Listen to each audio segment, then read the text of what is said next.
Alors, ce que font ces entités sans âme, c'est qu'elles reprogramment constamment l'espace-temps, à la fois au niveau de l'individu et au niveau collectif. Là, c'est des technologies encore plus élevées. Par exemple, beaucoup de personnes qui vivent du harcèlement en réseau vont avoir des synchronicités artificielles dans leur vie provoquées par de la technologie. Il y a une américaine qui a un stylo s'est matérialisé dans l'ascenseur pour la forcer à signer un contrat. Il y a aussi beaucoup de gens qui ont des synchronicités artificielles qui les égarent complètement. Et il y a aussi les synchronicités positives qui viennent de la source, qui donnent de l'information. Et la chose, c'est d'utiliser son discernement pour distinguer synchronicité réelle de synchronicité artificielle. Synchronicité réelle, ça amène vers l'information. Synchronicité artificielle, ça fait tomber, ça fait prendre les mauvaises décisions. Par exemple, je vais vous donner un exemple de synchronicité artificielle. Un soir, Margaret ne dormait pas. On a décidé avec Léna de prendre la poussette et d'aller se promener dans Paris. Première chose qui se passe, il y a une alerte à la bombe. Donc toutes les rues sont bloquées et on se dit on va quand même continuer notre promenade. La petite ne dort pas et tout. On contourne et ensuite on arrive près de l'île de Saint-Louis. On commence à prendre la rue Saint-Louis de Lille. Et là, à nouveau, la rue est complètement bloquée et des gens sont en train d'arroser la rue avec des énormes lances à eau. Il y avait le tournage d'un film. Donc ça, c'était déjà très bizarre. Ensuite, on était en train, pendant la promenade, de parler de quelqu'un qui habite à l'autre bout de Paris, je précise bien. Et tout d'un coup, on tombe sur sa voiture. Littéralement, on tombe sur sa voiture. Ce n'est pas fini. On continue notre promenade. Et là, il y a une espèce de rue, donc quartier Saint-Paul, une rue moitié piétonne, mais où peuvent passer les bus. On est à 2 doigts de passer sous le bus parce qu'on n'entend pas le bus, on se pousse au dernier moment. Ensuite, donc tout est fait vraiment pour nous ralentir. Ensuite, il y a eu des gens qui nous sont passés devant et tout ça, mais tout à la fin, il y a une espèce de mobilette qui nous coupe le chemin, et derrière la mobilette, il y avait marqué « Livreur de bonheur ». Or, le truc, c'est que notre librairie s'appelle la librairie du bonheur. Donc, c'est comme s'ils nous créaient des synchronicités, des événements, pour ne pas qu'on avance, pour ne pas qu'on puisse terminer la promenade et pour pas qu'on puisse rentrer. Après, on rentre sur Saint-Michel, on arrive dans une rue où il y a au moins 50 rats. Je dis bien 50 rats. Pourquoi? Parce qu'ils étaient en train de faire une dératisation au parc d'à côté et tous les rats étaient dans la rue. 50 rats, tout le monde était en train de s'arrêter. Comme on nous bloquait pour avancer. Ça, c'est un exemple typique de synchronicité qui bloque et tout ça. Du coup, on a fini par terminer la promenade, mais au lieu de prendre 1 heure, la promenade a pris 3 heures. Donc c'est pour dire que c'était vraiment c'était quelque chose, et quand on arrive à 1h, 2h du matin, c'est quand même très très fatigant. Au moins elle s'est endormie, mais jusqu'à bien après les rats, parce qu'après tout ça, c'est exemple typique d'une synchronicité artificielle, synchronicité négative. Une synchronicité positive, alors c'est un jour avec Léna, on se promenait dans le sud de la France, justement près du vortex de Théopolis, qui est un vortex positif, et je dis à Léna, tu sais qu'on doit modifier notre histoire personnelle et l'histoire du monde. Tous les jours, il peut y avoir des modifications de tout ça. On en parle, puis on oublie. Mais il y a quand même cette idée qui me vient. 2 jours plus tard, je tombe sur une visio qui parle de l'effet Mandela. Ensuite, bon, je regarde, je dis, ah tiens, c'est ce dont on parlait l'autre jour, puis j'interviens sur CTVM, sur je ne sais plus quel sujet, et là, quelqu'un demande une question sur le chat, qu'est-ce que l'effet Mandela? Donc là, je me dis, je suis sur quelque chose qui sont en train de modifier notre histoire, et je commence à travailler sur l'effet Mandela. En fait, ce qui se passe, c'est que par l'intermédiaire du cinéma, par l'intermédiaire de la télévision, par l'intermédiaire de la culture ou de la sous-culture, parce que la culture n'existe plus maintenant, à de rares exceptions près, par l'intermédiaire aussi de toute la propagande médiatique ou propagande merdiatique, on va mettre.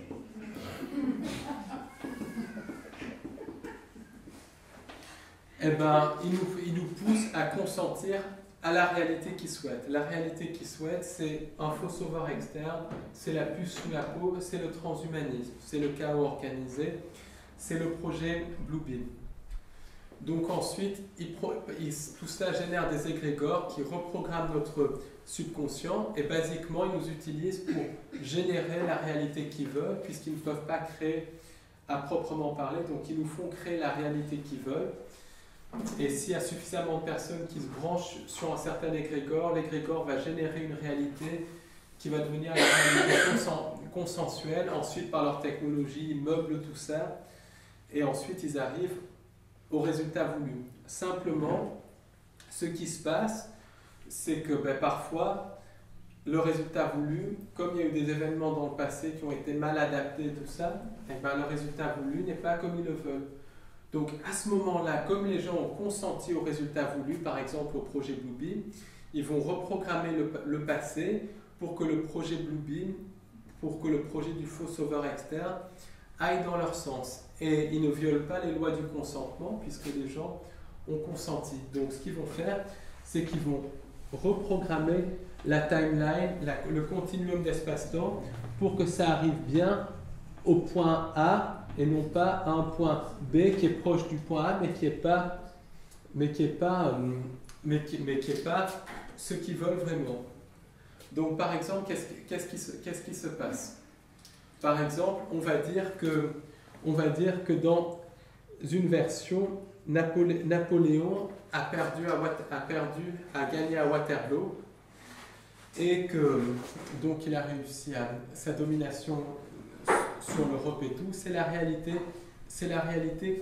consensuelle. Après, les gens dans cette réalité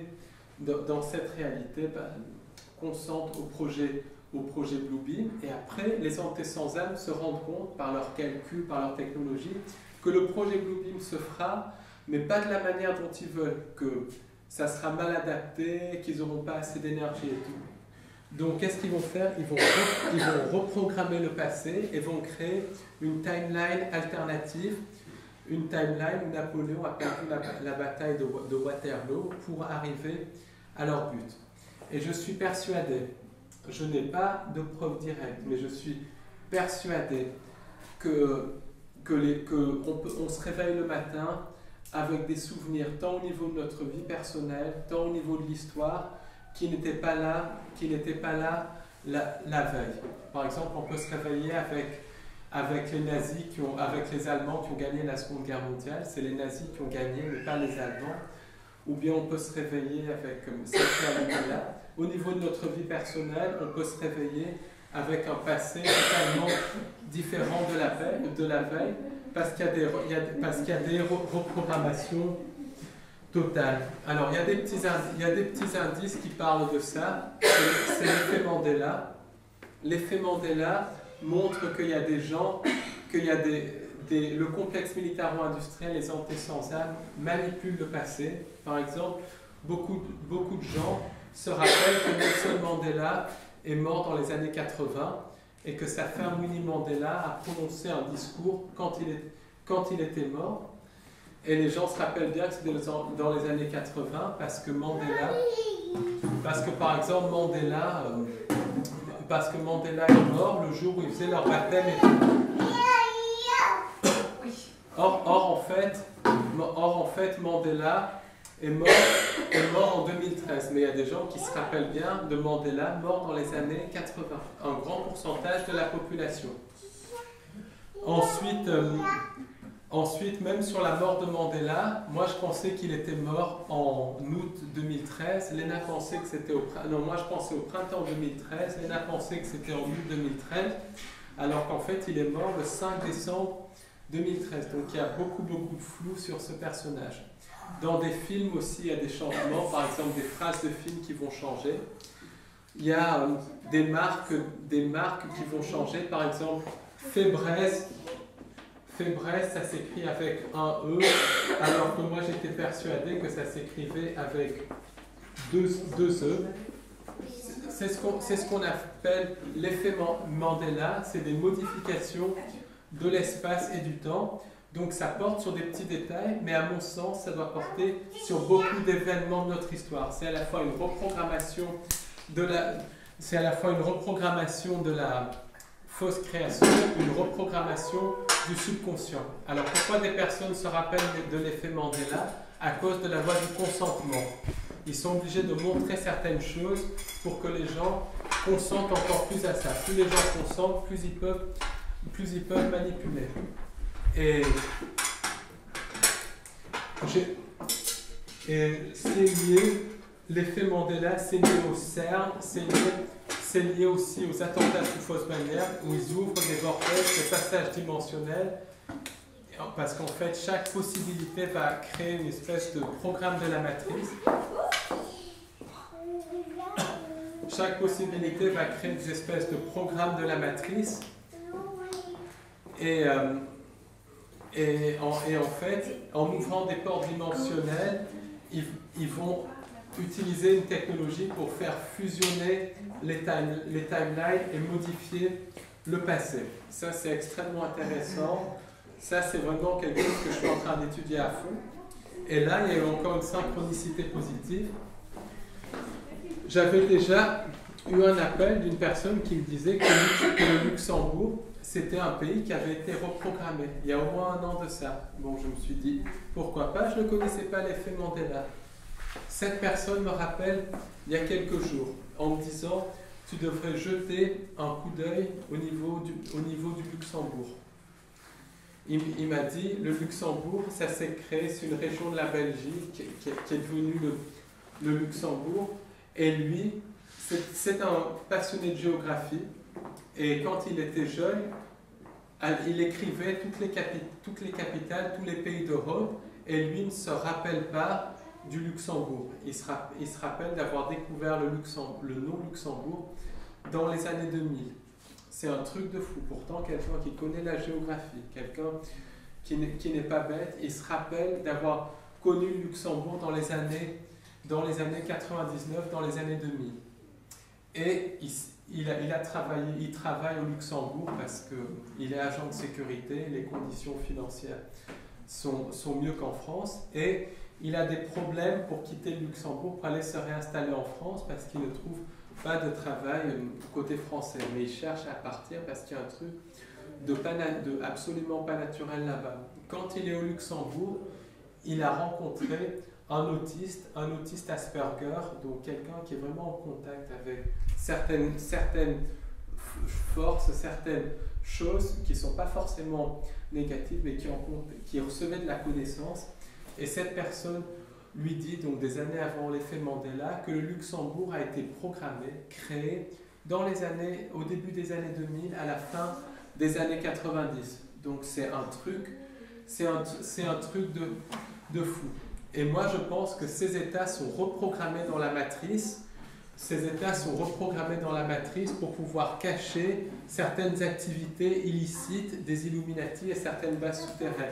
Par exemple, tout le monde va voir du côté de la France, du côté de l'Allemagne, mais personne ne va voir du côté des petits pays comme le Luxembourg, la Suisse aussi, à l'argent suisse, mais personne ne va voir au-delà, les bases souterraines de la Suisse. Or, en Suisse, il y a beaucoup de choses. Il y a le cerf, il y a aussi le Saint-Gothard avec le rituel satanique. Personne ne va voir du côté des petits pays, personne ne va voir du côté de l'Autriche, alors qu'il y a beaucoup plus de sociétés secrètes nazies en Autriche qu'en Allemagne. Personne va voir du côté de l'Espagne et du Portugal, alors qu'il y a toute une communauté jésuite très très importante là-bas, une communauté de l'international nazi. Les gens vont au niveau des grands pays, mais pas au niveau des petits pays. Et Luxembourg, c'est un pays qui a été reprogrammé, qui a été programmé pour qu'ils fassent leurs activités illicites. Ensuite, ce qui se passe, c'est que les habitants du Luxembourg,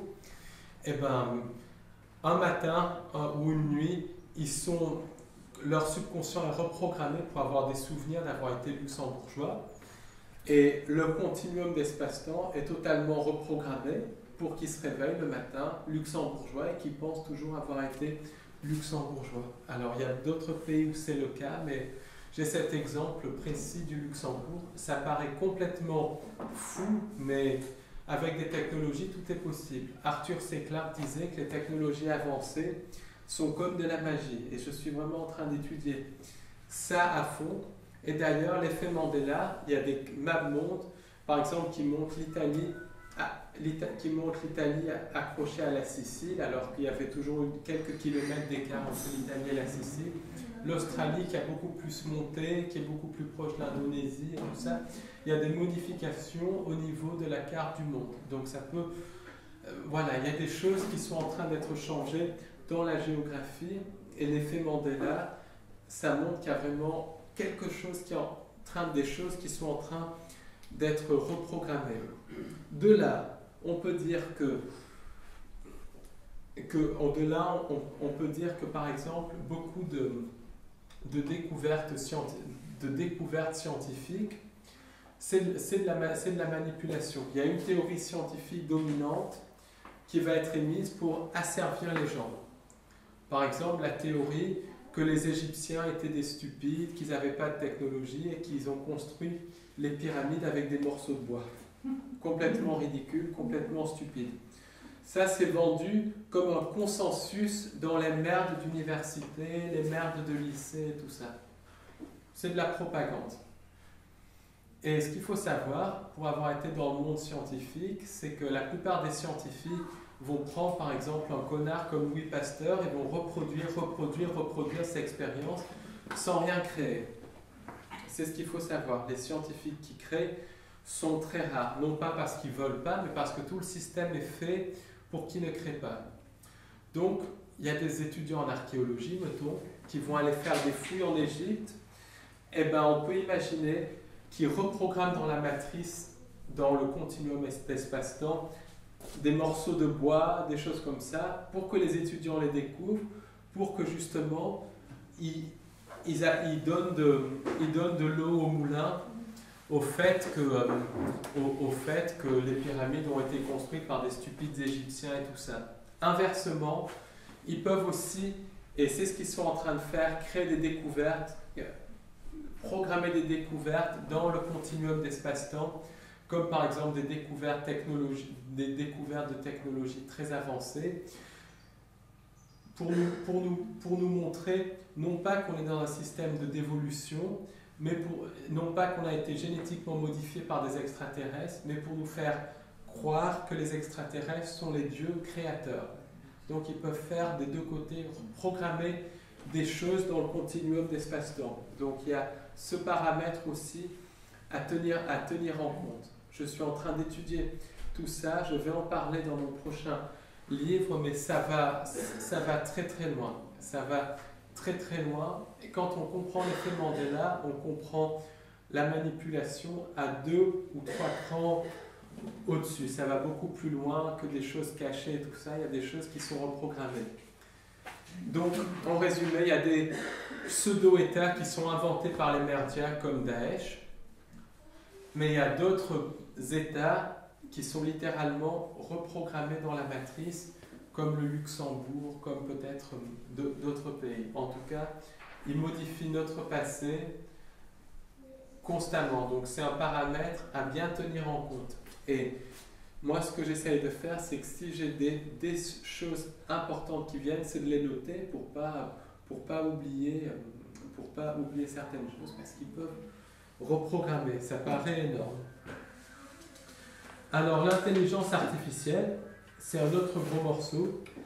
Elle est d'origine extraterrestre, elle est d'origine du complexe militaro-industriel et elle est d'origine humaine. Et en fait, l'Internet, pourquoi ça a été créé? Ça a été créé pour générer des formes d'intelligence artificielle, puisque tous les sites Internet créent des formes d'intelligence artificielle. Et ces formes d'intelligence artificielle finissent par aussi prendre le contrôle de ceux qui ont été leurrés à les créer. C'est ce qui se passe avec Internet, parce qu'on ne peut presque plus vivre sans Internet. Et derrière, ce que je pense, c'est que le but des entités sans âme, quand elles arrivent à proximité d'une région de la vraie création, c'est de manipuler les habitants de cette région à générer des formes d'intelligence artificielle pour augmenter la fausse création et pour qu'ensuite l'intelligence artificielle participe à la manipulation et prenne le dessus sur les habitants. En fait, on a affaire à une guerre entre vraie création et fausse création, entre la vie avec un V majuscule et la vie artificielle. C'est ça ce dont on a affaire. Et on peut considérer l'intelligence artificielle, la fausse création, comme une espèce de cancer qui essaye de phagocyter la vraie création. Donc et sur Terre, on en est à ce point-là, on en est au point où on a mis au point l'Internet. L'intelligence artificielle a été officiellement mise au point, même si elle a été mise au point depuis très longtemps par le complexe militaro-industriel. Donc, on est presque au point de non-retour, on a à peu près 10 ans pour agir. 10-15 ans pour agir. Alors, les intelligences artificielles, il y a les intelligences artificielles générées par Internet, les intelligences artificielles du complexe militaro-industriel et les intelligences artificielles qui ont été générées au fil du temps par les entités extraterrestres sans âme. Elles sont de nature plasmatique.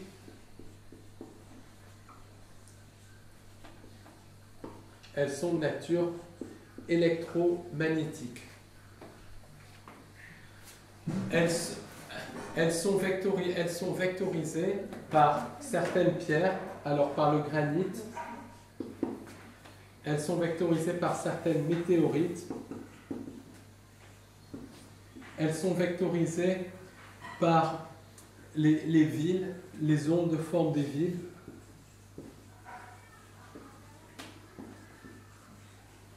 Elles sont vectorisées aussi par les voies ferrées du métro et tout ça, qui est construit d'ailleurs par des francs-maçons. Et ils mettent les gens dans les villes pour qu'ils soient encore plus exposés à l'intelligence artificielle. Et surtout par la Wi-Fi, le Linky, le GSM et beaucoup d'autres choses. C'est un des buts finaux. Ces intelligences artificielles prennent le contrôle de l'esprit des gens et mettent sous contrôle mental.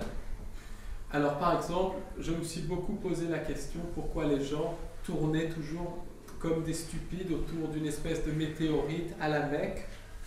Pourquoi les gens étaient attirés vers ça? Et bien en fait, la météorite vectorise l'intelligence artificielle et met les gens sous contrôle mental et attire vers la Mecque. De même, quand il y a le couronnement du roi ou de la reine d'Angleterre, sous le trône, il y a une pierre qui s'appelle la pierre du destin, qui est de nature granitique. Et pourquoi les gens sont obnubilés par les Windsor, alors que c'est des satanistes, des tueurs d'enfants? Parce que la pierre du destin, le bloc de granit sous le trône du roi, vectorise l'intelligence artificielle et ensuite l'envoie dans le subconscient des gens pour qu'ils soient obnubilés par ça. Et l'intelligence artificielle se propage par l'Internet, par la Wi-Fi, et l'intelligence artificielle est très liée à la maladie des Morgellons, et on peut penser que les formes de vie des Morgellons servent d'interface entre l'organisme et l'intelligence artificielle pour nous mettre sous contrôle mental. En tout cas, l'intelligence artificielle joue un rôle très important là-dedans. Et il y a beaucoup de propagande. Beaucoup de gens vont dire qu'il y a des intelligences artificielles positives, mais ce qui est artificiel n'est absolument pas positif. Ce qui est sûr, c'est qu'il y a une maîtrise totale du subconscient humain. Alors le contrôle mental, le contrôle mental maintenant, c'est lié à l'intelligence artificielle et c'est la base du système de contrôle des entités sans âme. Alors il y a 4 types de contrôle mental. Il y a le contrôle mental qui est lié au quotidien, la propagande de la famille, la propagande de l'école, la propagande des égrégores. Il y a le contrôle mental qui est lié au traumatisme et qui est lié au réseau satanique, le contrôle mental de l'intelligence artificielle et le contrôle mental par les merdias et tout ça, et le contrôle mental qui est lié au harcèlement en réseau. Ça, on va y revenir un petit peu plus loin. Alors, le contrôle mental lié au quotidien. Alors, c'est le programme de la famille. Par exemple, les parents vont dire aux enfants, dès l'âge de 4 ou 5 ans, tu vas mourir quand tu deviendras vieux. Ça active les programmes de mort. Ensuite, il y a le contrôle mental qui est lié aux programmations de l'enseignement. Tout l'enseignement, c'est de la connerie, mais alors absolument tout. On apprend aux gosses dès l'âge de 6 ans que la Seconde Guerre mondiale, c'était les bons alliés contre les mauvais Allemands, alors que c'était beaucoup plus complexe que ça. C'était mauvais alliés contre mauvais Allemands, ou mauvais alliés contre mauvais nazis. On apprend que Pasteur était un sauveur de l'humanité, alors que tous les jours, des gosses meurent à cause de Pasteur. Après, il y a la programmation des merdias, donc ça, c'est les méchants terroristes musulmans et tout ça. La programmation par l'alternative, là, une des programmations de l'alternative, c'est de dire oui, les gouvernements sont trop mous, ils laissent passer des réfugiés avec plein d'armes qui vont venir nous tuer. Ce n'est pas les réfugiés qui tuent. Ceux qui tuent, c'est l'armée française, le gouvernement français, les armes sont en France et les armes sont dans les pays occidentaux. Pas besoin de trafic d'armes, de réfugiés, tout ça. Ça, c'est pour créer la xénophobie, c'est pour diviser, pour régner. Alors ensuite, il y a toutes les normes qui sont renforcées par les portails organiques. Alors, il y a aussi tous les égrégores Charlie, l'égrégore des familles, des égrégores créés par des films qui vont reprogrammer le subconscient et créer des timelines ou nous faire créer des timelines. Un égrégore, ce n'est jamais positif, puisque l'égrégore, c'est une énergie très dense, alors que l'amour, il y a des gens qui disent un égrégore d'amour, mais ça n'existe pas. L'amour est beaucoup trop fluide pour créer des égrégores. Les égrégores, c'est toujours quelque chose de négatif. Ensuite, il y a tous les sigils de la télévision, les ondes de la télévision. Alors, le contrôle mental, il est lié au réseau satanique. Le contrôle mental total, alors il est lié au réseau satanique.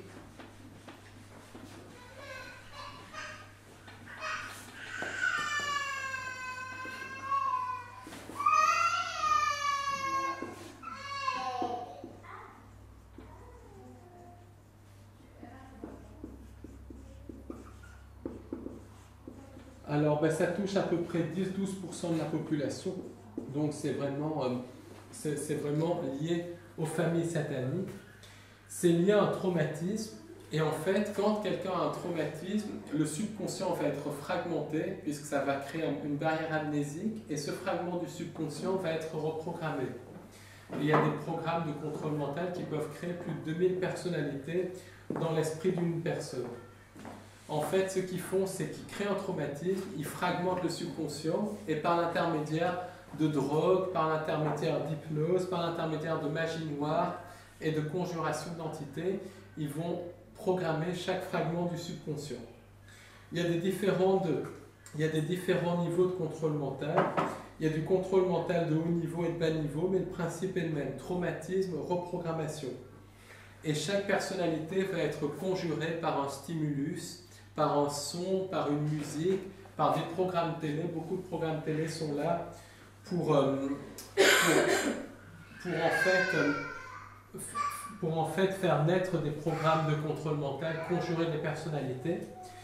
Alors, ben, l'histoire, ça vient de l'époque babylonienne. Ensuite, ça a été perfectionné par les assassins, les templiers, les francs-maçons, les jésuites, les Rose-Croix. Puis, c'est surtout les nazis dans les camps de concentration. Et ensuite, les Américains avec des technologies extraterrestres. Alors, aujourd'hui, ils sont capables de créer plus de 2000 personnalités dans le subconscient de quelqu'un. Et en fait, explique une personne qui fait un rituel satanique le soir, il peut faire le grand-père, le bon et gentil grand-père le matin. Ben, c'est le cas de Chirac, par exemple, qui était impliqué dans les réseaux sataniques. La journée, magnifique grand-père, le bon président sage, le soir, un tueur d'enfants. Et ça, c'est vraiment lié au programme de contrôle mental. Il a sa personnalité de façade et sa personnalité satanique. Ensuite, ça n'excuse pas du tout parce que les gens consentent à être mis sous contrôle mental à partir dans les lignées Illuminati. Ça ne veut rien dire avec les fous, hein. C'est différent. Oui. Les fous, c'est encore autre chose. C'est pas du tout de la folie, c'est vraiment du contrôle mental. C'est vraiment... en fait, ils sont mis sous contrôle mental très jeunes, donc bien sûr, les enfants ne vont pas pouvoir consentir et tout ça, mais ensuite, vers 18-20 ans, dans les familles Illuminati, ils vont laisser le choix à la personne ou de continuer sur la voie du contrôle mental et de devenir contrôleur mental et d'avoir le pouvoir, ou bien renoncer au contrôle mental et devenir vraiment et rester humain. Et à partir de beaucoup malheureusement vont choisir un contrôle mental, très peu vont choisir de rester humain. Pourquoi? Parce qu'il y a le pouvoir à la clé et tout ça. Donc il y a toujours un consentement. Des personnes qui n'y ont pas consenti, c'est la princesse Diana par exemple, qui était dans une famille de contrôleurs, qui a vécu des choses abominables et qui n'a jamais consenti à devenir contrôleuse, qui n'a jamais consenti à vendre son âme. Elle a été tuée en partie pour ça. Et donc c'est ça, ce système. Alors, qui est sous contrôle mental? Ben, c'est tous les hommes politiques, tous les Illuminati activés, la plupart des satanistes, ce qui explique aussi que personne ne parle des réseaux sataniques à cause des personnalités, à cause des alters, donc il y a une barrière amnésique, beaucoup de tueurs fous, beaucoup de lampistes d'attentats sous fausse bannière, des esclaves sexuels comme Cathy O'Brien, beaucoup de gourous New Age qui sont sous contrôle mental et Neo-RG, beaucoup de contrôleurs mentaux sont eux-mêmes contrôlés, donc certains enlevés sont victimes de contrôle mental à la fois humain et à la fois extraterrestre, mais pas tous. Il y a beaucoup d'enlèvements extraterrestres qui sont physiquement réalisés par des extraterrestres, encore physiques, et pas seulement encore astrales. Tout ça, c'est très physique, c'est dans la matière. Beaucoup de stars du cinéma et de la chanson. Beaucoup de présentateurs télé sont contrôlés et contrôleurs et aussi des harceleurs. Et par exemple, il y a des gens sous contrôle mental qui vont être programmés à regarder la télévision à un certain moment. C'est des individus lambda. Ensuite, le présentateur va dire quelque chose qui va ouvrir certaines personnes, qui va enclencher une personnalité, et cette personnalité va faire quelque chose pour le nouvel ordre mondial. Ça ne va pas forcément être tuer quelqu'un ou devenir un tueur fou, ça peut être aller transmettre un message, aller passer une information, aller récupérer quelque chose. Enfin, ça c'est très fréquent. Il y a des super soldats génétiquement modifiés avec de l'ADN extraterrestre et animal sous contrôle mental. Donc il y a Duncan O'Finowan qui témoigne.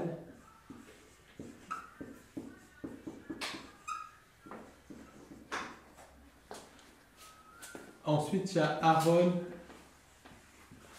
McCollum aussi qui a témoigné de ça. Il y en a beaucoup qui...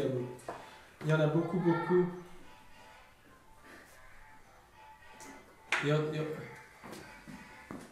Il y en a beaucoup. De la musique, on dirait un club de jazz. C'est le téléphone de Philippe. Il y en a beaucoup qui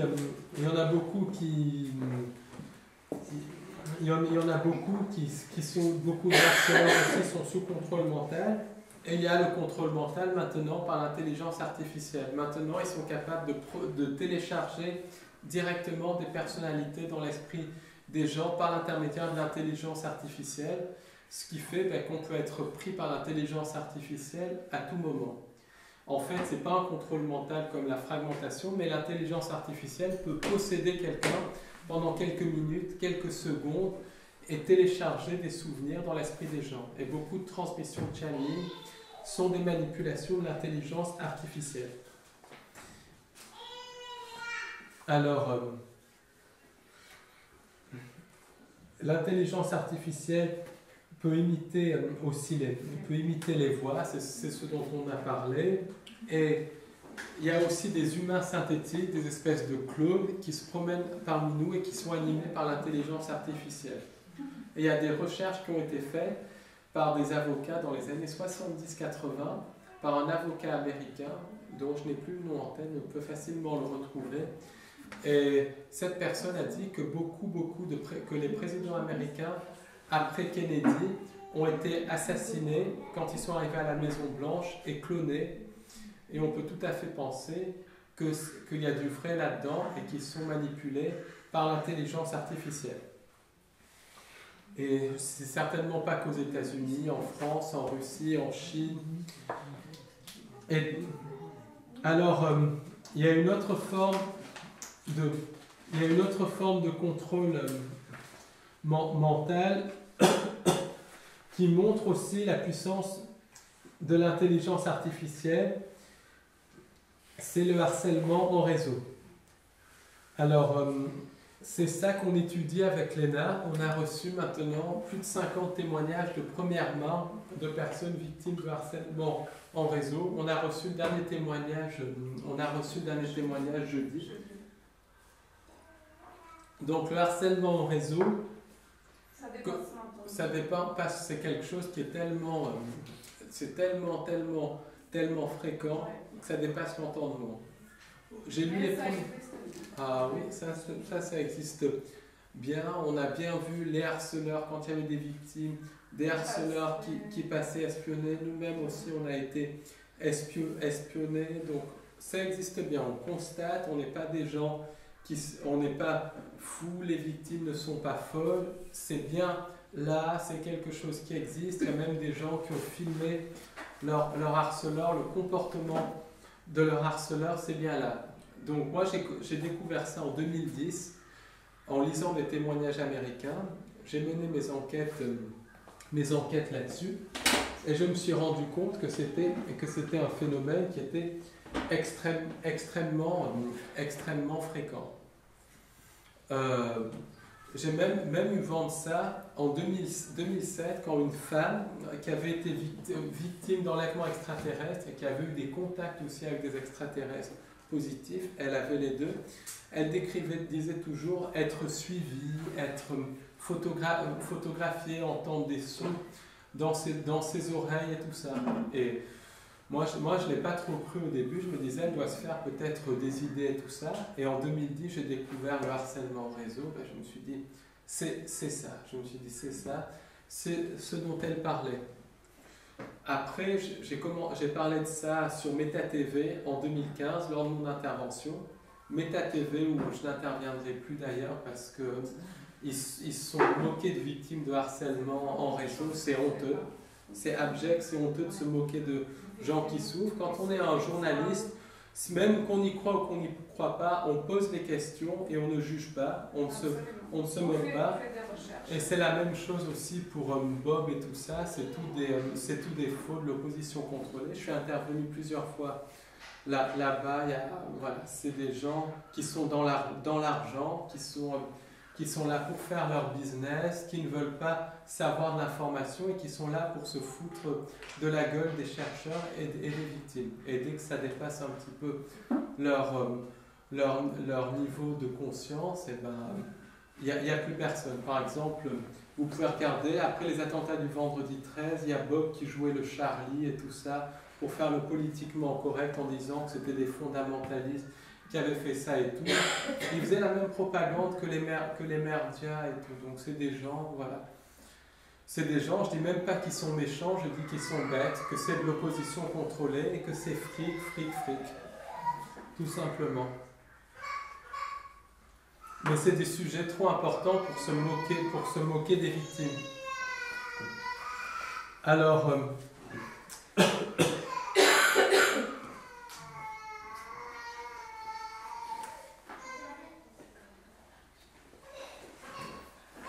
à bientôt.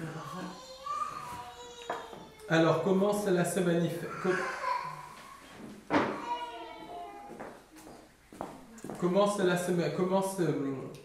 Donc, en tout cas, quand on en a parlé sur Meta TV, on a reçu pas mal de témoignages et on a reçu plus de 50 témoignages. C'est tellement énorme. Donc, pour nous, on est persuadé qu'il y a des dizaines, voire des centaines de milliers de victimes en France. Mais il y a des cas aux États-Unis, des cas en Afrique du Sud, des cas en Chine, en Australie, en Nouvelle-Zélande, un petit peu partout. Alors, comment cela se manifeste-t-il? Déjà, il y a des victimes qui subissent des bruits constants. Par exemple, les personnes vont passer dans la rue, vont être dans un village tranquille, des personnes ciblées, parce que le mot victime, c'est pas quelque chose, voilà, c'est des personnes ciblées, c'est des victimes aussi, mais j'aime pas utiliser ce mot de victime parce que les gens ont tendance à penser que ça dévalue, alors que ça dévalue pas du tout. Quand quelqu'un est c'est des victimes, des personnes ciblées, peu importe, mais victimes dans le sens qu'elles subissent quelque chose, pas dans le sens d'évaluer tout ça, parce que c'est des gens qui ont besoin d'un maximum de soutien, qui ont besoin d'un maximum de réconfort et surtout qui ont besoin d'être crus. Le problème, c'est qu'il y a tellement une omerta là-dessus que personne ne les écoute, personne n'a envie de faire quoi que ce soit, personne n'a envie de faire des recherches là-dessus, alors que c'est quelque chose qui existe, qui tue tous les jours. Donc la personne ciblée va subir des bruits constants. Par exemple, elle est dans un village comme ça, elle va avoir des sirènes de pompiers qui passent à longueur de journée à côté de chez elle. Elles sont photographiées constamment, donc comme le cas de cette dame. Il y a des personnes qui leur coupent la route constamment. Encore à Paris, 5-6 fois par jour, c'est normal, mais quand c'est 100 fois par jour, c'est pas normal. Ensuite, les personnes vont être victimes d'insultes quand elles passent dans la rue, des insultes où elles vont être nommées directement et insultées. Quand les personnes sont au restaurant, le voisin de table va systématiquement parler de leur vie privée et de scènes de leur vie privée, de scènes intimes, de conversations que ces personnes ont eues chez elles. Il y a des villages entiers qui vont se liguer contre les personnes ciblées. Les proches et les voisins des victimes vont très souvent être contactés par les harceleurs qui vont dire être de la police, de la DGSE, et ils vont dire que pour le bien de la nation, pour leur propre bien, il faut les épier. Donc les voisins et les proches vont, malgré eux, harceler, épier les victimes. Et après, ça fait que les victimes sont battues froides par tout leur entourage et sont de plus en plus isolées. Ensuite, la vie intime des personnes ciblées va être dévoilée lors de journaux télévisés ou d'émissions de télévision, parce qu'il y a des émissions de télévision qui se foutent de la gueule des gens directement, des films qui se foutent de la gueule des gens. Il y a des témoignages qui parlent de ça. Ça peut paraître complètement fou, mais c'est ça, et beaucoup de présentateurs télé, de journalistes sont impliqués là-dedans. Après, ces gens-là vont avoir des attaques électromagnétiques avec des voix dans la tête. Après, ces gens-là vont avoir des attaques de magie noire, des attaques d'entités sans âme. Ces gens-là vont avoir des maladies liées aux attaques électromagnétiques, notamment des destructions d'articulations, des tumeurs, des brûlures, de la fatigue. Par exemple, une personne harcelée, la personne donc, qui était harcelée, qui a eu des contacts extraterrestres, a eu des problèmes de santé suite à son harcèlement, problèmes de santé constatés médicalement. Il y a aussi des personnes qui sont enlevées physiquement avec pose d'implant. Je dis bien physiquement, pas d'implant éthérique. Et il y a des phénomènes météo, des synchronicités artificielles qui se produisent en très grand nombre autour des personnes victimes de harcèlement en réseau. Par exemple, des gens vont avoir des pluies battantes chaque fois qu'ils vont à un entretien. d'embauche, ils vont avoir de la pluie, du vent, des problèmes. Il y a aussi beaucoup de menaces contre la personne harcelée, la personne ciblée, la victime, peu importe comment on appelle ça. Les personnes vont finir par tomber malades, parce que quand il y a tout ça à longueur de journée, ça finit par rendre malade. Même les gens les plus solides, au bout d'un moment, finissent par craquer. Et il y a beaucoup de gens qui décèdent de ça. C'est terrible, mais c'est la vérité. Par exemple, il y a des gens qui ont été enlevés par certaines factions de l'armée et qui ont été implantés par l'internationale nazie. La personne qui a eu son contact extraterrestre a été harcelée après avoir parlé de son témoignage à un ufologue véreux. Il y a des gens qui sont victimes de harcèlement en réseau à cause de leur religion. Il y a aussi des gens qui dénoncent des réseaux sataniques, qui dénoncent des pratiques de corruption, qui sont victimes de harcèlement en réseau. Il y a des artistes. Alors les harceleurs, les contrôleurs sont des lâches, donc les victimes sont en majorité des femmes. Il y a 60-70% de femmes pour 30% d'hommes. Et il y a aussi des gens qui mènent une vie tranquille et qui sont harcelés sans raison. Donc ça montre qu'il y a un côté sadique derrière ça, un côté d'expérimentation globale derrière ça. Alors qui sont les harceleurs? C'est le réseau Gladio qui est derrière ça. Et il y a beaucoup de psychopathes qui sont dans les réseaux. Ça c'est clair et net. Beaucoup de harceleurs sont des personnages qui sont sous contrôle mental, qui sont utilisés aussi comme lampistes dans les attentats sous fausse bannière. Donc, par exemple, Koulibaly, qui était sous contrôle mental pour être présent à l'épicerie cachère, au mauvais endroit, au mauvais moment.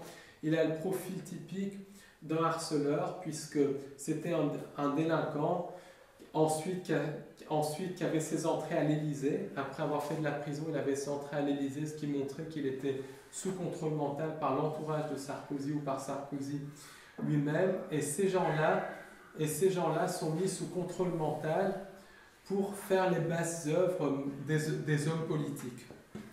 Il y a aussi des étudiants, des mères de famille, des personnes âgées qui sont recrutées tout simplement pour un peu d'argent et parce que les gens sont prêts à tuer pour de l'argent.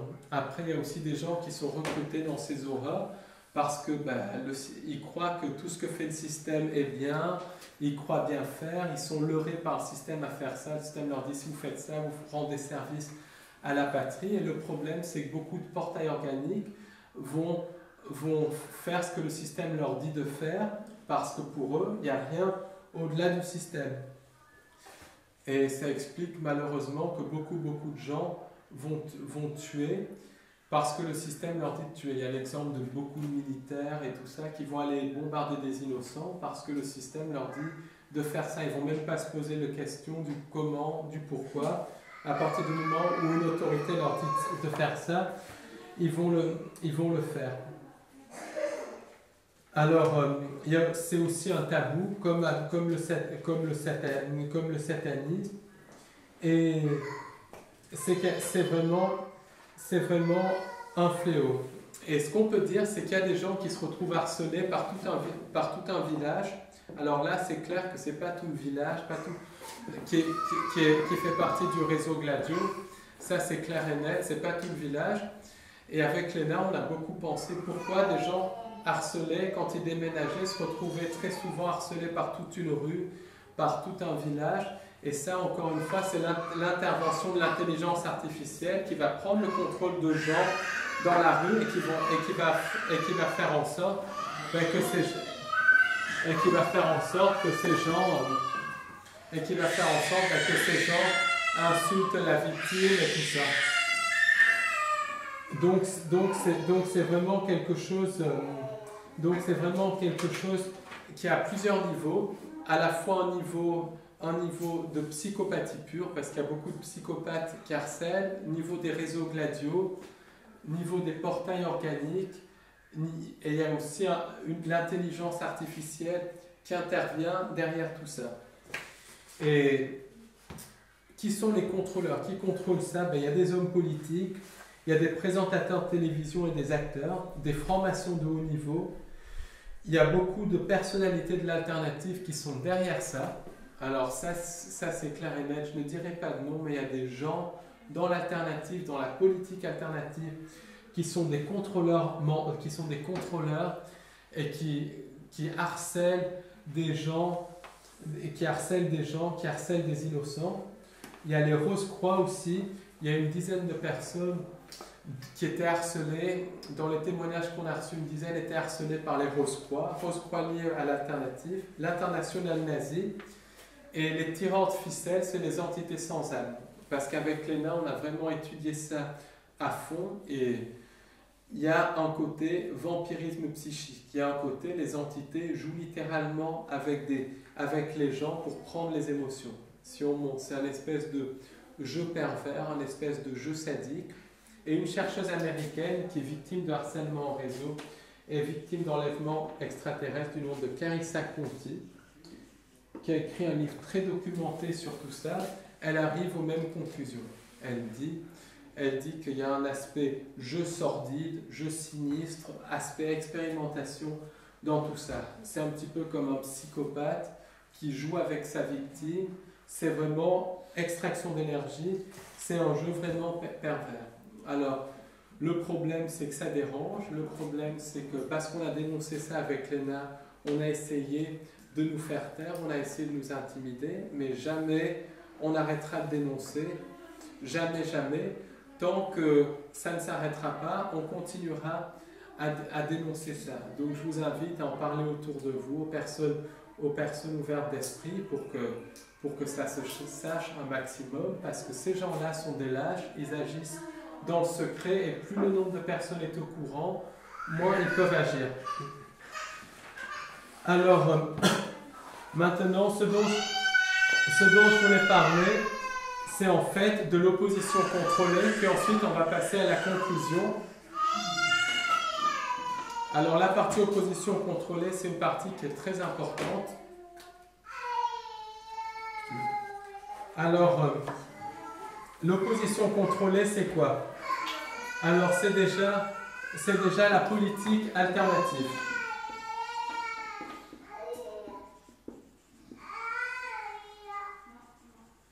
Alors en fait, le but du nouvel ordre mondial, c'est de prendre nos âmes, de créer un gouvernement mondial, de modifier la forme humaine. Le problème, c'est que qu'est-ce qui se passe? Déjà, il y a un réveil, pour diverses raisons. Il y a un réveil des gens, un petit réveil, mais un réveil qui est là. Il y a de plus en plus de gens qui prennent conscience de ça, donc c'est vraiment encourageant. Et ça c'est vraiment super. Et donc, voilà. C'est ce que je remarque, que malgré tout, il y a de plus en plus de jeunes qui s'intéressent à ça. Ensuite, le plan des Illuminati, on commence à le voir comme le nez au milieu de la figure. Donc à un moment donné, les gens ne peuvent que se réveiller parce qu'il y a... Là, ça saute aux yeux avec l'état d'urgence, les fausses flags et tout. Il faut être stupide pour ne pas voir au travers de ça. Donc il y a de plus en plus de gens qui se réveillent. Donc c'est plutôt une bonne nouvelle. Le problème, c'est que pour réveiller les gens, pour qu'ils restent dans la fausse création, eh ben, il y a des systèmes pour recapter les gens. Et ces systèmes, c'est une grande partie de l'alternative. Alors, ce n'est pas que l'alternative, mais c'est une grande partie de l'alternative.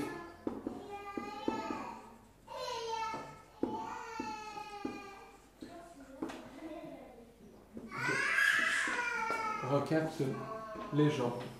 Pour les faire rester dans des cages, pour les faire rester dans la matrice. Alors, une des manières de recapter les gens, c'est la politique alternative. Alors, 90% de la politique alternative, c'est vraiment le système. Par exemple, Soral Dieudonné, ça c'est vraiment le système à fond. Déjà, Dieudonné voulait créer une compagnie d'assurance, ou Soral, je ne sais plus qui. Déjà, quand il y a une compagnie d'assurance qui est créée, voilà, assurance, c'est faire le pari qu'on va être malade, qu'on va avoir des problèmes. C'est vraiment une manipulation, de la matrice. Quand on regarde le background de Soral, Alors on se rend compte que Soral est associé à l'Institut Montaigne et au Club de l'Horloge, et c'est proche des néoconservateurs américains. C'est proche aussi du mouvement survivaliste.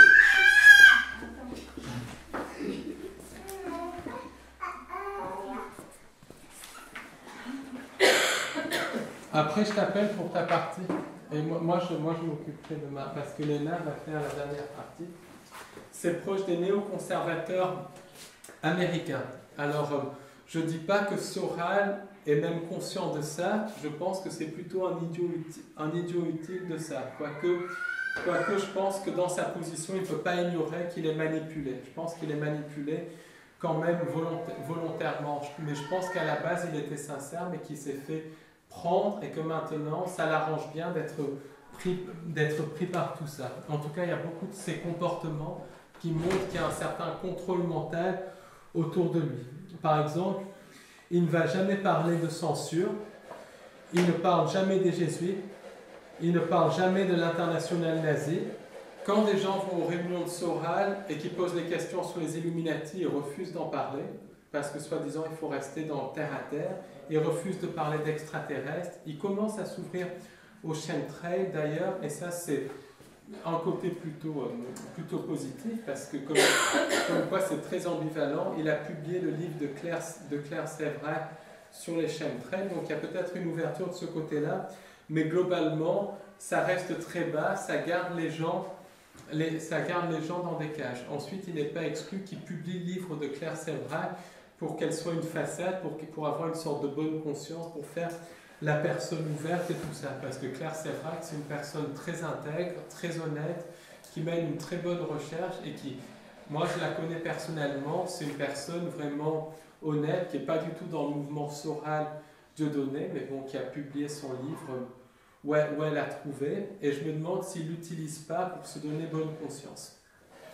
Un petit peu comme MetaTV, tout ça, qui font venir des bons chercheurs, comme Claire Séverac aussi, pour se donner une certaine bonne conscience. Et Soral va par exemple idéaliser De Gaulle. Or, De Gaulle était un pion des Windsor et de l'internationale nazie, ça on l'a déjà dit. En plus, il idéalise Poutine, enfin, c'est être dans la naïveté. Il n'y a aucune perspective spirituelle là derrière. C'est un bon point de départ, mais c'est une cage si on en reste là. Alors ensuite, il y a le mouvement, tous les mouvements style Alex Jones et tout ça. Alors, Alex Jones, c'est le gros porc qui parle avec un micro, qui gueule sur les toits et tout ça. C'est un Américain. Alors au départ, Alex Jones avait une certaine sincérité. Il a fait un très très bon travail sur les false flags et tout ça. Mais ensuite, il s'est très très vite fait racheter. Déjà par les jésuites, déjà par les sionistes aussi. Il ne parle quasiment jamais de sionisme, quasiment jamais de jésuites. Et là, depuis 4 hommes, c'est une catastrophe. Avant, Alex Jones menait des enquêtes sur les false flags et tout. Alors maintenant, il dit l'administration Obama est trop clémente, trop gentille. Elle fait rentrer dans notre pays des réfugiés qui sont des musulmans fondamentalistes qui vont nous tuer. Quand il parle, on entend une haine contre les musulmans, un racisme absolument abject qui n'est pas digne d'une personne qui fait cette recherche-là. Donc ce qui s'est passé, c'est que cette personne s'est fait phagocyter par les jésuites, par les sionistes et surtout par tout l'entourage de Donald Trump, par la mouvance Trump. Et maintenant, il vient à dire que les attentats sous fausse bannière, ça n'existe pas, que c'est les gouvernements qui laissent faire. Alors que les attentats sous fausse bannière sont créés de toutes pièces par les gouvernements. Et malheureusement, il y a beaucoup de monde qui tombe dans cette espèce de mouvance, Trump et tout ça, dans cette espèce de mouvance Soral Dieudonné, et c'est très... et si les gens restent là, c'est triste. Après un niveau, à un niveau, pour ce qui est de Soral Dieudonné, ça peut être un tremplin. Si les gens utilisent ça pour rentrer, c'est très bien, mais s'ils restent là, ils tombent dans une autre cage. Par contre, beaucoup de gens maintenant, beaucoup de gens sont pris par Trump parce qu'il dit certaines vérités derrière beaucoup de conneries. Ils sont pris là-dedans, et ça même en France. Donc c'est bien triste. Mais l'opposition contrôlée, en gros, ça va être remplacer un système par un autre système, mais qui reste dans la fausse création. Alors, l'ufologie à papy.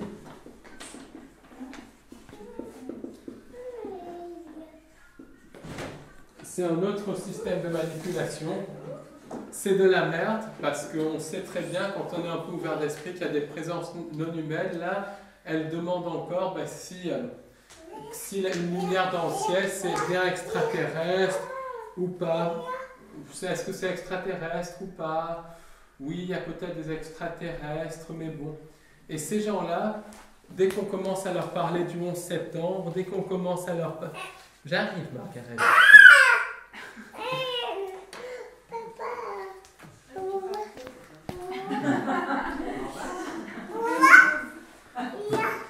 Dès qu'on commence à parler, dès qu'on commence à parler de politique alternative, dès qu'on commence à parler de spiritualité, dès qu'on commence à parler de chemtrail, ces gens-là se ferment complètement. Et en fait, quand on regarde ce qu'il y a derrière l'ufologie à papy, on voit qu'elle est liée aux jésuites, qu'elle est liée à la CIA. Elle est, par exemple, Leslie Kean, donc, qui a fait des recherches sur Leslie Kean, qui est cette ufologie à papy. Et bien, c'est un agent de la CIA. Et ces gens-là sont des menteurs. Leslie Kean était la compagne de Bud Hopkins. Bud Hopkins, le grand spécialiste des enlèvements extraterrestres pendant les 10 dernières années de sa vie. Et maintenant, quand elle donne des interviews, elle ose dire qu'elle ne connaissait rien sur les enlèvements extraterrestres, alors que son mari, qui est décédé maintenant, c'était le grand spécialiste des enlèvements extraterrestres. C'est des gens qui sont ou complètement stupides, ou qui sont complètement cooptés. Et l'ufologie à papy, quand on creuse, elle est liée au renseignement américain et à l'international nazi. Il y a l'ombre, au niveau de l'ufologie à papy en France, il y a l'ombre de Jacques Vallée qui plane. Donc faites des recherches sur Jacques Vallée. C'est un franco-américain, agent de la DIA. Et lui, à partir du moment où on commence à parler de... Une petite pause. Moi qui veux une pause.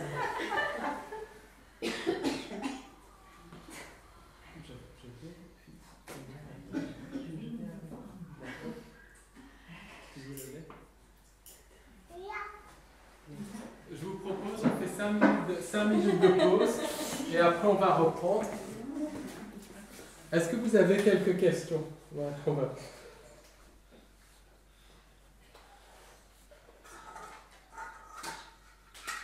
Je crois qu'elle est très fatiguée. Est-ce que tu as donné les références pour l'harcèlement en réseau? Harcèlement en réseau, non. Parce qu'il y a des références sur l'harcèlement en réseau, même si ça dépasse longtemps. Alors il y a un blog, il y a un micro sous l'oreiller. Voilà. Il suffit aussi de taper harcèlement en réseau sur Internet.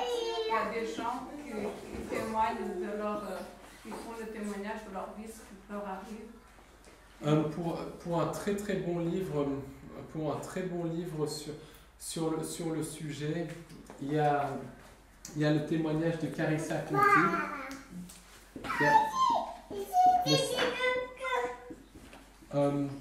Il y a aussi je vais regarder. Il y a des vidéos sur YouTube. Vous tapez harcèlement en réseau, il y a des victimes qui parlent. Par exemple, il y a une victime qui parle de son harcèlement en réseau à Marseille. Je ne sais plus comment elle s'appelle, mais vous tapez harcèlement en réseau, vous avez beaucoup de victimes en France qui commencent quand même à témoigner des choses. Suite à cette recherche qu'on fait, les victimes osent en parler, commence à les oser choses en parler. commencent à un petit bouger. peu à bouger.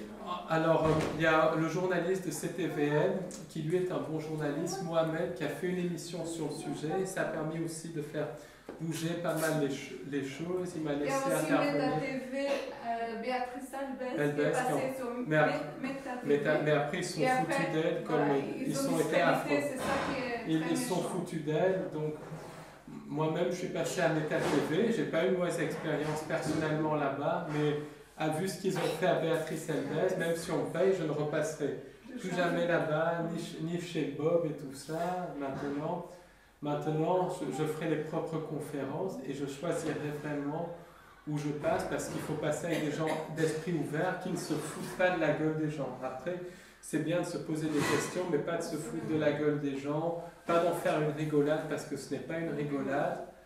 Voilà, donc maintenant, on a bien compris les choses, qu'il faut vraiment filtrer avec qui on donne des conférences, avec qui on donne des interviews, et dans cette recherche, c'est faire notre propre recherche pour que l'information, et donner nos propres conférences, faire nos propres visios pour que l'information passe, sans censure et tout ça.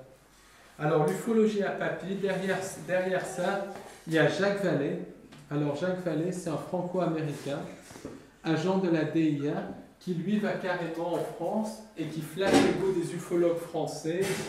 Il leur dit, voilà, vous allez manger avec moi, je vous donne un petit peu d'argent pour vos recherches, mais par contre, vous n'allez pas trop loin. Vous parlez des soucoupes volantes, éventuellement des lumières dans le ciel, mais n'allez pas parler de la collusion entre militaires et extraterrestres. En gros, il leur fait tout un discours, il complique tout, il flatte leurs égos, et malheureusement, il phagocyte beaucoup d'ufologues français. Il y a l'INRES aussi qui est dans cette mouvance d'ufologie à papy, parce que beaucoup de donateurs de l'INRES sont des francs-maçons. Ça s'est fait infiltrer. Et derrière l'ufologie à papy, il y a la main des Rockefeller. En fait, c'est les Rockefeller qui financent cette ufologie à papy, avec les jésuites, avec la CIA, pour que les gens ne voient pas que la présence extraterrestre, c'est la chose la plus importante, pour que les gens ne voient pas que c'est les extraterrestres qui tirent les ficelles du monde. C'est tout simplement pour garder les gens à s'occuper de lumière dans le ciel, alors qu'il y a des extraterrestres qui tirent les ficelles du monde, qui nous manipulent. Donc l'ufologie à papy, c'est pour noyer le poisson, c'est un leurre, c'est pour que les gens voient des lumières dans le ciel, alors que les extraterrestres sont à l'Élysée, sont dans les palais royaux, sont sous nos pieds dans des bases souterraines. Alors, il y a une ouverture récente du travail des ufologues, mais il faut faire très attention à l'ouverture, parce que cette ouverture tend à présenter les extraterrestres comme des sauveurs externes, alors que ce ne sont pas des sauveurs externes, et ça c'est typique c'est typique vraiment du projet Blue Beam. Alors, il y a aussi...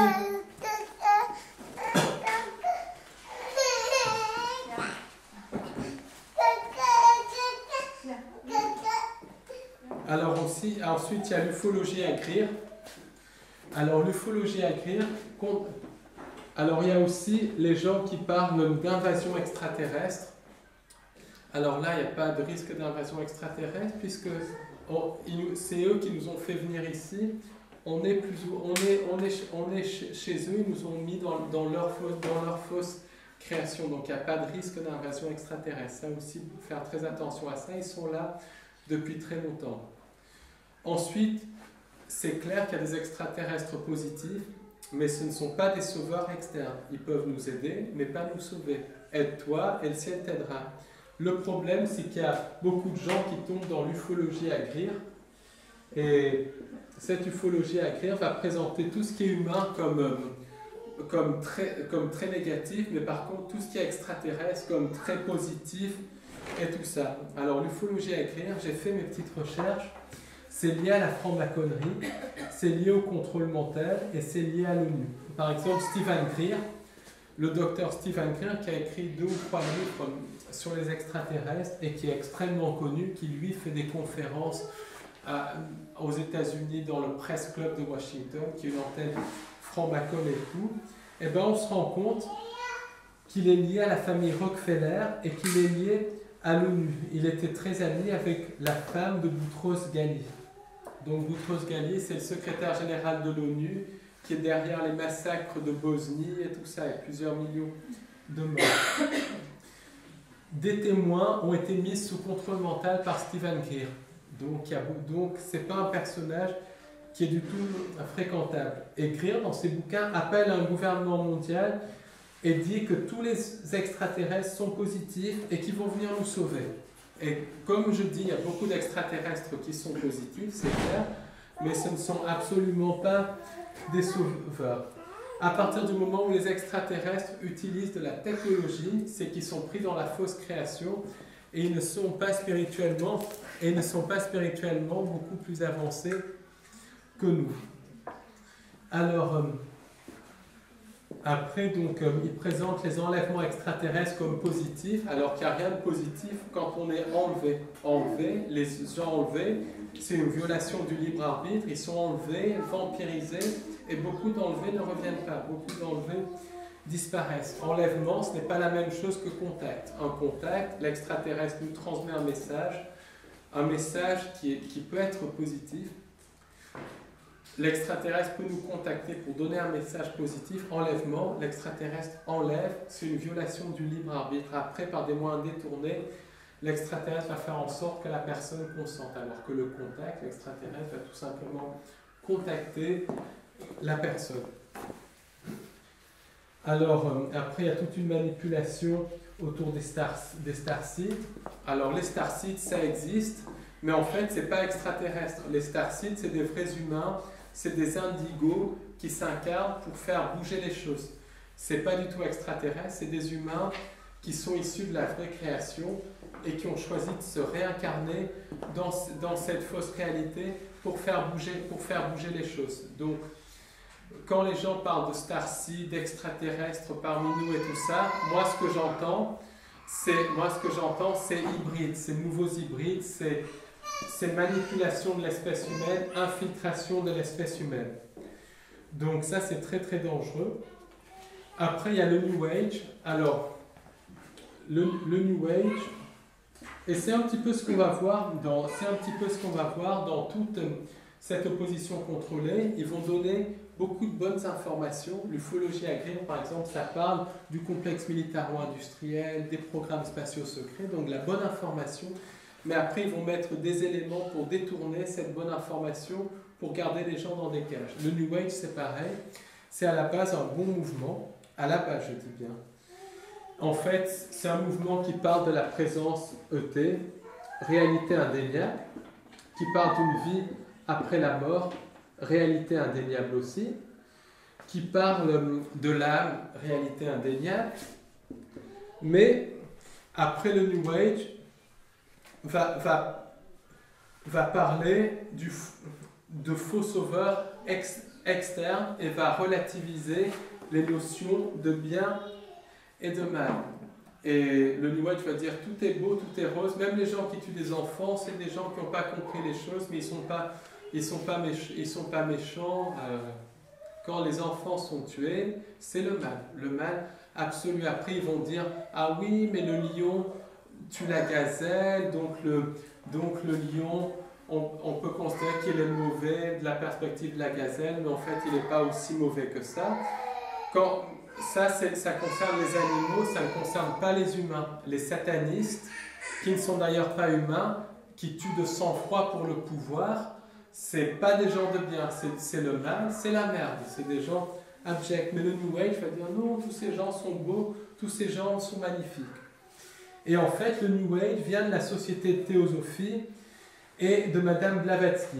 Madame Blavatsky est issue de la lignée Romanov et elle glorifiait Lucifer, la fausse lumière, et elle parlait de l'arrivée d'un faux sauveur externe, Maitreya.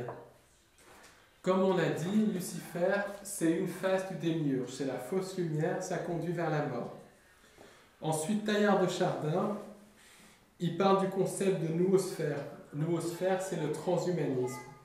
Et quand le New Age parle d'unité, c'est pas l'unité, une forte connexion divine avec notre originalité, c'est vraiment la fusion des âmes, le phagocytage de l'âme, c'est le transhumanisme.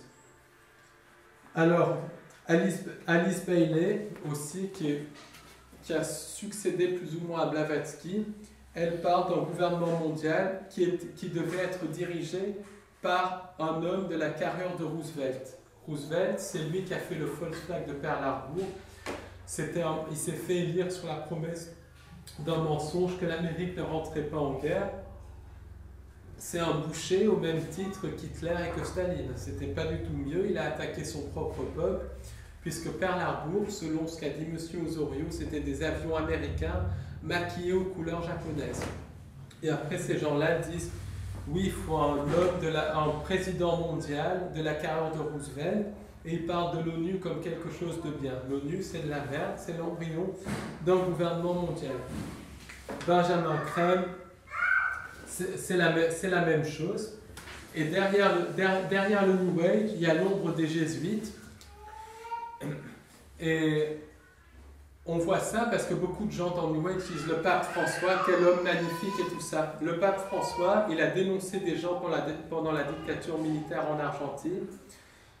C'est un tueur d'enfants, c'est un sataniste. Enfin, c'est quelqu'un de vraiment abject. Après, il y a les nazis derrière le New Age. Le New Age va présenter l'humain comme un parasite, alors que l'humain est tout sauf un parasite. Les parasites, c'est les sociétés secrètes, c'est les multinationales, c'est les entités sans âme. Mais l'humain, le vrai humain connecté, c'est quelque chose de beau, c'est un être d'amour. Et là, il présente l'humain comme un espèce de parasite, et notamment le New Age va parler de surpopulation. Et à chaque fois que quelqu'un parle de surpopulation,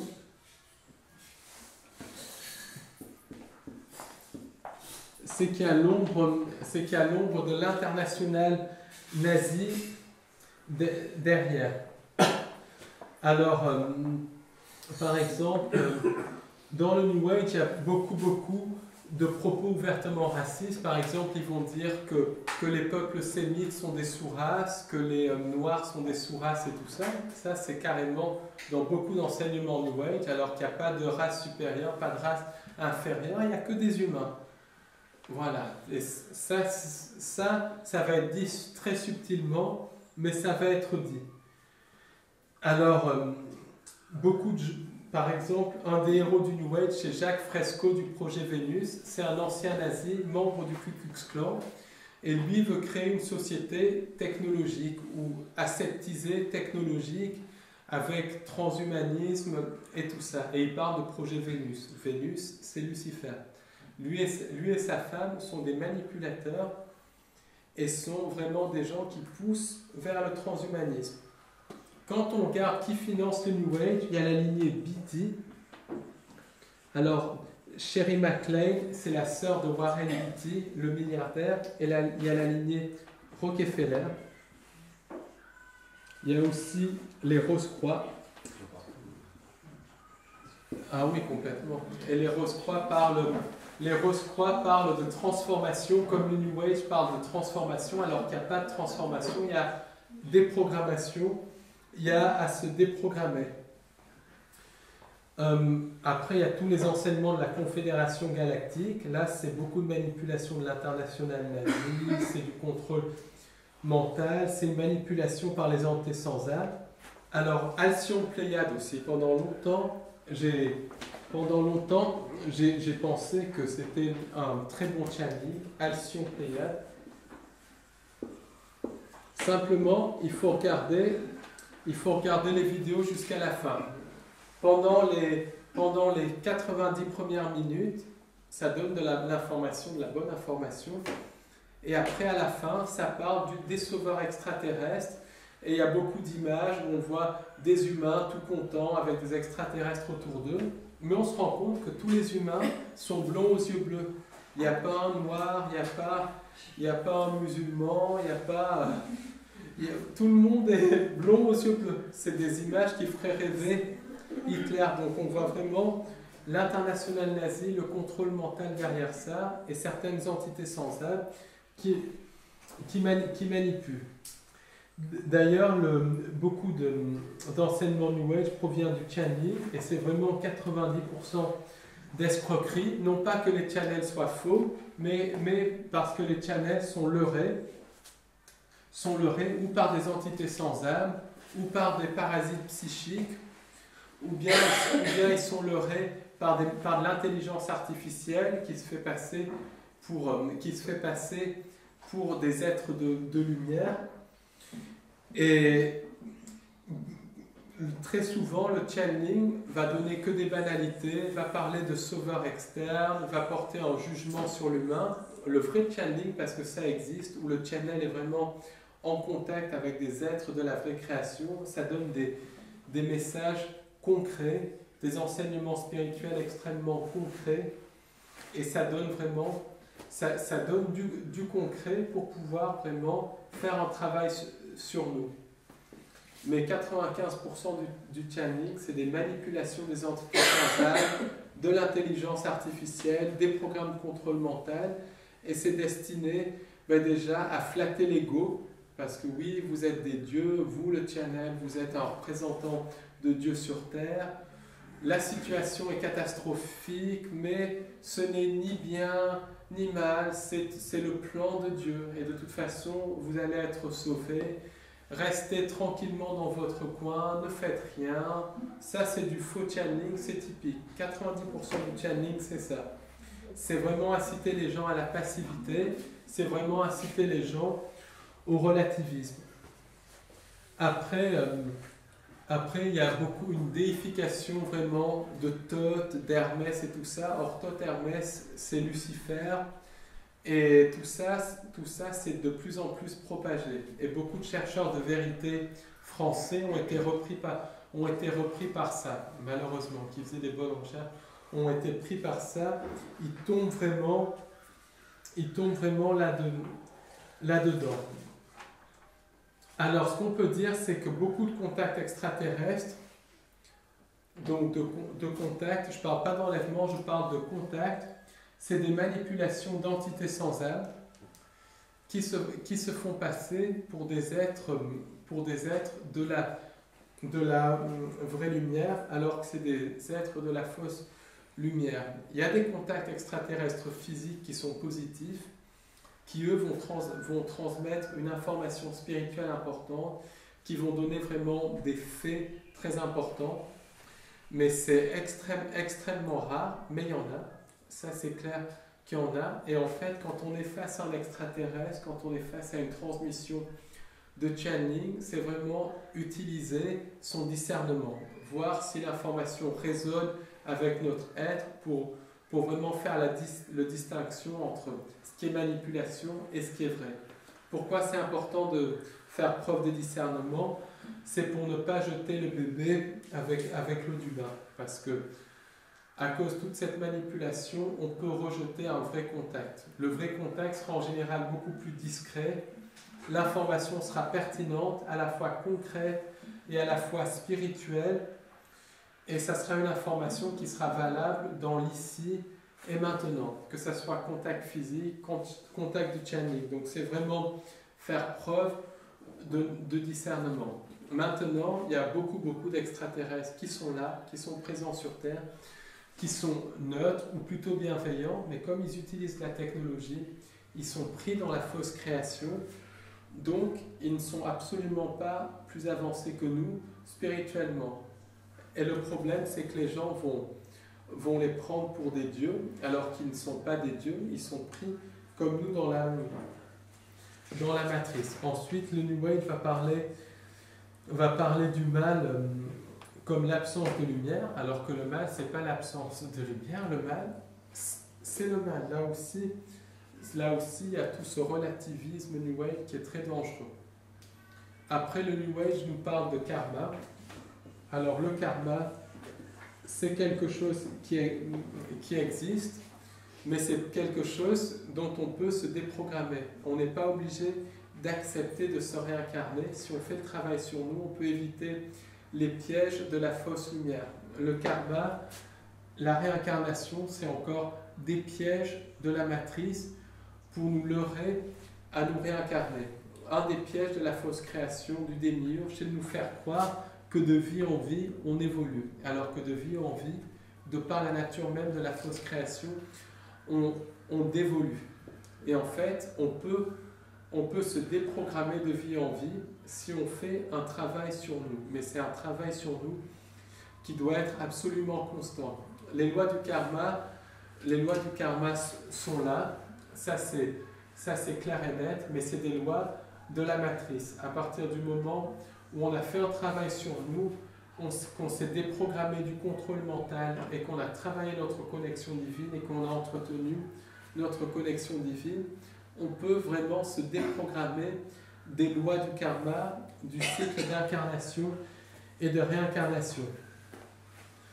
Le New Age, c'est aussi la mentalité je sais tout.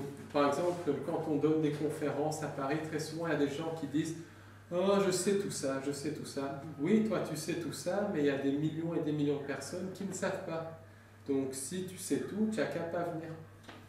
Parce qu'ils prennent beaucoup d'eau. Les New Age, tout le monde sait tout. Hein.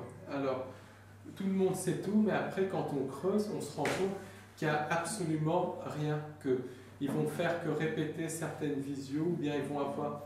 Il y en a un carrément qui commençait à porter le jugement sur notre travail, sur le travail d'autres chercheurs de vérité, et on se rendait compte que c'était quelqu'un qui tirait tout son enseignement d'un seul livre de channeling. Après, c'est des gens qui pensent tout savoir, mais qui ne vont jamais aller sur le terrain, qui ne vont jamais rencontrer les gens, qui vont lire un ou deux bouquins, et après, qui vont tout savoir. Ça, c'est typique du New Age, parce qu'il y a énormément d'ego. Moi, je sais tout. Toi, tu sais peut-être tout, mais il y en a des milliards qui ne savent pas. Donc ça, c'est quand les gens commencent à dire ça, c'est vraiment très, très, très chiant, et ça montre qu'ils n'ont aucune envie d'apprendre, aucune envie de faire un travail sur eux. Alors maintenant, maintenant, on va vous présenter les pistes. Alors, je vais chercher Léna, c'est Léna. Et...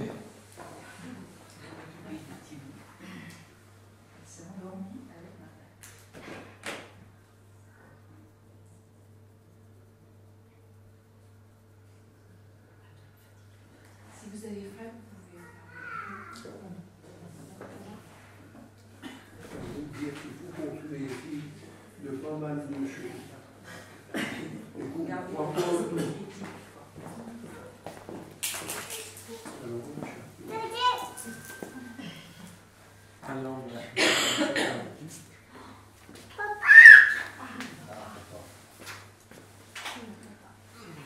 Alors pour les pistes, c'est la non-collaboration avec le système. Par exemple, si on nous dit de voter, ne pas voter. Par exemple, si quelqu'un dit pour 50 €, est-ce que vous pouvez harceler quelqu'un? Ça c'est abject, donc on ne le fait pas. Mais beaucoup de gens vont collaborer avec le système. Par exemple pour la question du Linky et tout ça, les gens vont dire « Ah oui, je l'ai fait installer parce que c'est obligatoire, alors qu'il y a des moyens pour éviter l'installation du Linky. » Donc si tout le monde déjà mettait un cadenas sur leur compteur pour que personne n'y touche, déjà les choses ne bougeraient, les choses bougeraient. Donc fuir l'allopathie, puisque on sait que c'est plus de poison que d'autres choses, sauf en cas d'urgence. Alors vivre sa vie, c'est-à-dire ne pas se mêler des autres, sur la vie des autres. On a le droit de ne pas être embêté. Alors pour l'allopathie, justement, ça c'est très important, ce qu'a soulevé Léna, parce que beaucoup de gens disent oui, je fais l'allopathie, il n'y a pas le choix, alors qu'il y a toujours le choix. Il y a toujours le choix. Il y a même des médecins qui traitent exclusivement par de l'homéopathie, exclusivement par de l'alternative, il y a toujours le choix.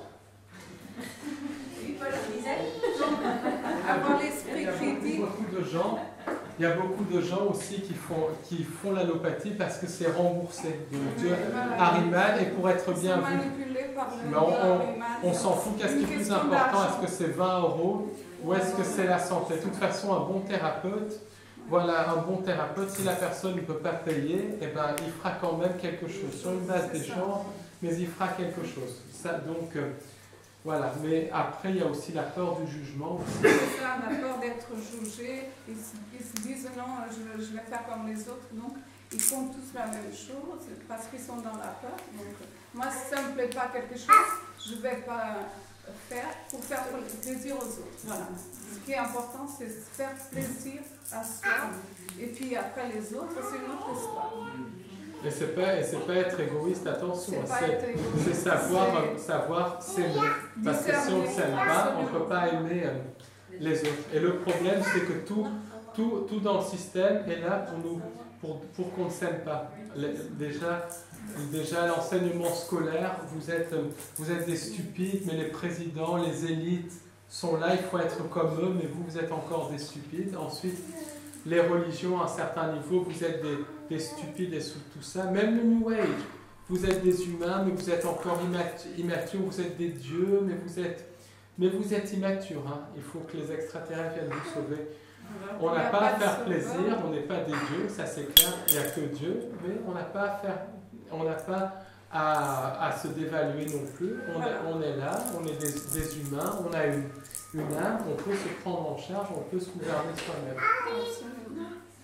Avoir l'esprit critique, donc tout ce que Paul a dit ici, tout ce qu'on a dit, et Christine, c'est avoir l'esprit de discernement, aller faire vos propres recherches. Il y a quelque chose qui me dépasse, donc je vais vérifier, c'est ça qui est important.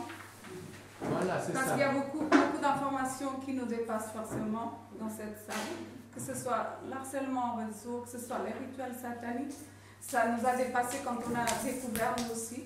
Mais faites vos recherches par vous-même et vous verrez que ça existe bien. Parce que c'est ça, très important d'avoir l'esprit critique. Cette information est vérifiée, revérifiée.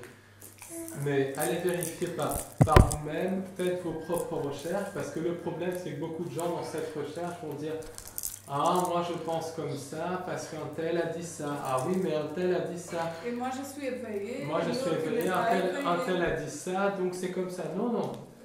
Un tel a dit ça, fais tes propres recherches. C'est très important de garder toujours un esprit critique et de prendre l'information qui vit avec vous. Autre chose aussi, Léna, c'est qu'il y a beaucoup de... C'est qu'il y a beaucoup de chercheurs de vérité qui vont tout édulcorer, qui vont appeler un chat l'animal à 4 pattes, utiliser la métaphore et tout ça, ou présenter cette information, de le présenter en une conférence ou en un bouquin. Ils vont présenter ça comme une espèce de roman. Ils vont faire des préfaces à chaque fois. Alors que cette information, il y a une urgence à la donner. C'est pas la présenter de manière imagée, incompréhensible, étape par étape et compliquée. C'est présenter directement. Est simple, voilà. Il faut la donner telle qu'elle est. Et pas la garder pour soi, comme ils font les sociétés secrètes. Voilà. Alors, il y a le travail sur soi, c'est identifier les pensées parasites, ce qui vient du subconscient. Parce qu'une fois qu'on est conscient, on arrive à couper avec les entités parasites. Identifier, déprogrammer les programmes, parce qu'on a tous beaucoup de programmes. Donc, une fois qu'on identifie, on travaille sur ça.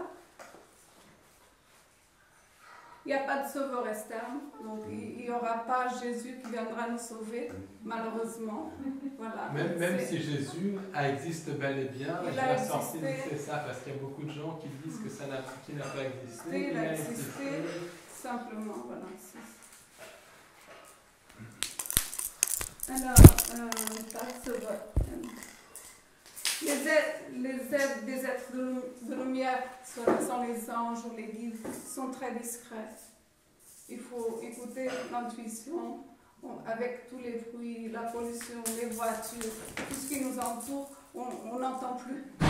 Et c'est ça qui est dommage, parce que des fois on a des signes, simplement on ne les écoute pas. Voilà. Raconte Léna, par exemple, pour la conférence, tu sais, où ils nous ont envoyé chier parce que l'information les dépasse. Toi, tu as bien eu des signes, des intuitions très fortes que ça allait, que ça allait pas se faire. Moi, j'ai ressenti que la conférence qu'on allait donner à Marseille, qui n'aurait pas lieu. Voilà. Je dis à Paul, c'est même bien que ça soit annulé, puisque la personne n'était pas une personne très viable. Voilà. Et tu l'as ressenti au et plus je l'ai profond. vraiment ressenti et je lui ai dit, tu devrais bien réfléchir à ça, mais je pense que tu devrais même annuler. Et eux, ils ont envoyé un texte en disant, on annule. Donc, moi, je sentais vraiment que ça devait être annulé.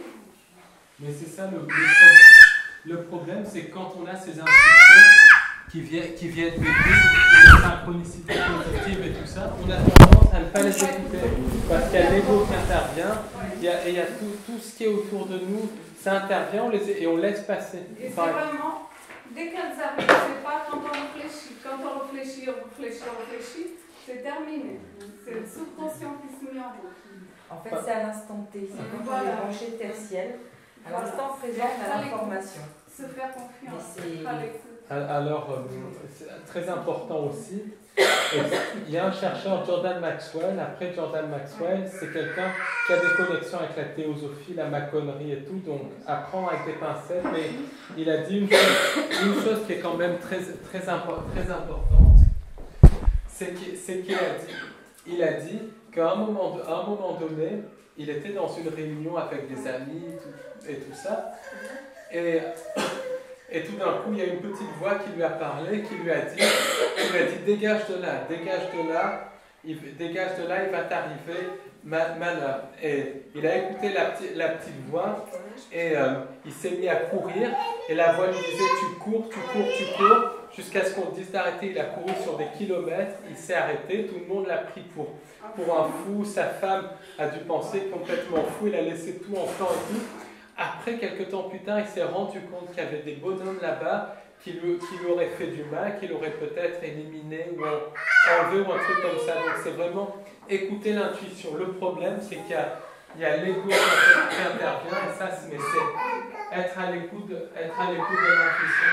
Je vais la prendre. Tu me la poses sur les genoux.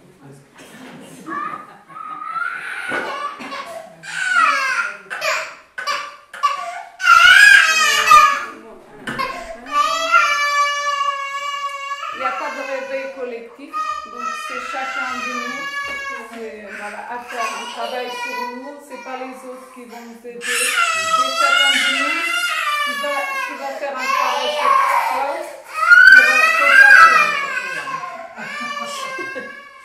Le choix ne dépend que de nous puisqu'on a le libre arbitre. Voilà. Si quelqu'un nous dit écoute, tu devrais te jeter à la Seine, donc il a le libre arbitre, soit il se jette, soit il dit non, j'ai pas envie. Voilà. C'est toujours, on a le libre arbitre, même si ça paraît très subtil. Alors, le choix, la mort ou la vraie vie, voilà, c'est encore une fois, c'est la source, la vraie vie, la création. Et puis le message du Christ, aimez-vous les uns les autres, ça c'est le meilleur des messages, c'est faire sa vie, aimer les uns les autres. Voilà. Je pense que Alors, il n'y a pas de technologie. La technologie peut prendre une forme physique, mais reste peu dans la matrice. Donc, pour ne pas être phagocyté par le système, d'oublier. Pas de technologie. Donc, la technologie n'est pas plus avancée que nous. La technologie, comme l'informatique, n'est pas plus avancée que nous spirituellement. Donc, la technologie est là pour nous aider d'une certaine façon, mais ce n'est pas tout positif. Voilà, il faut bien discerner. Après, il y en a qui disent ah oui, mais on a avancé parce qu'on peut tout faire avec l'informatique. Simplement, l'informatique, il faut discerner beaucoup parce qu'il y a des choses qui passent par les ordinateurs et l'intelligence artificielle aussi, qui passe par les ordinateurs, et c'est un vrai problème. Donc, c'est pas la technologie n'est pas plus avancée que nous, que les êtres spirituels. Voilà.